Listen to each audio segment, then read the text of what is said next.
Good morning all of you, how are you, कैसे हो आप सभी। कल तक हमने इस पैराग्राफ को आधा पढ़ा था, आज हम इसको पूरा कर रहे हैं। The East India Company also launch a joint attack with the Dutch United East India Company VOC on Portuguese and Spanish ship off the coast of China which help secure AIC ports in China.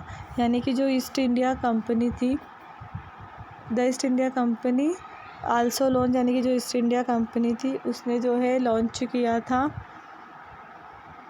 East India company जो थी उसने जो है launch किया था a joint attack with the Dutch of united East India company, यानी कि VOC। चीन के तर्ज पर पुर्तगाली और स्पेनिश जहाज़ों पर Dutch United East India Company VOC के साथ एक संयुक्त हमला किया। मतलब इन्होंने जो है एक संयुक्त हमला किया था।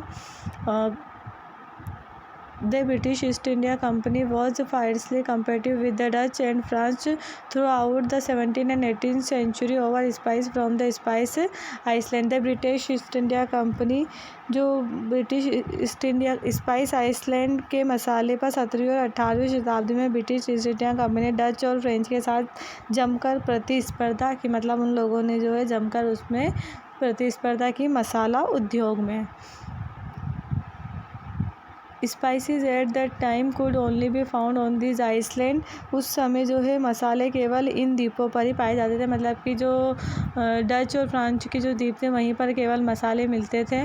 सच as pepper, ginger, nutmeg, cloves and cinnamon could bring profit as high as 400% from one voyage. यानी कि इसमें कौन कौन से मसाले पाए जाते थे, तो पीपर मतलब कि काली मिर्च, और जिंजर मतलब अदरक, नटमग मतलब जायफल, क्लोव्स मतलब लौंग, एंड सिनेमन मतलब दालचीनी जो थी एक यात्रा से 400% तक लाभ कमा सकते थे। मतलब कि ये वहाँ की एक यात्रा से जो है 400% तक ये जो है लाभ कमा सकते थे।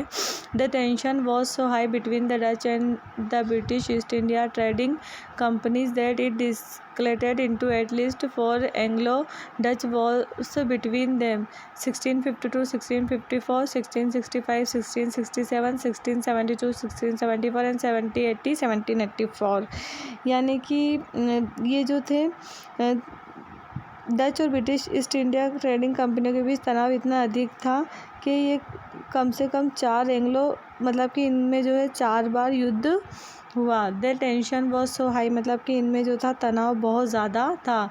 किसके बीच में? डच और ब्रिटिश ईस्ट इंडिया कंपनी के व्यापार के बीच में जो है बहुत ज़्यादा तनाव था, इसलिए इनमें जो है 4 बार युद्ध हुआ। और जो युद्ध के वर्ष है वो ये है,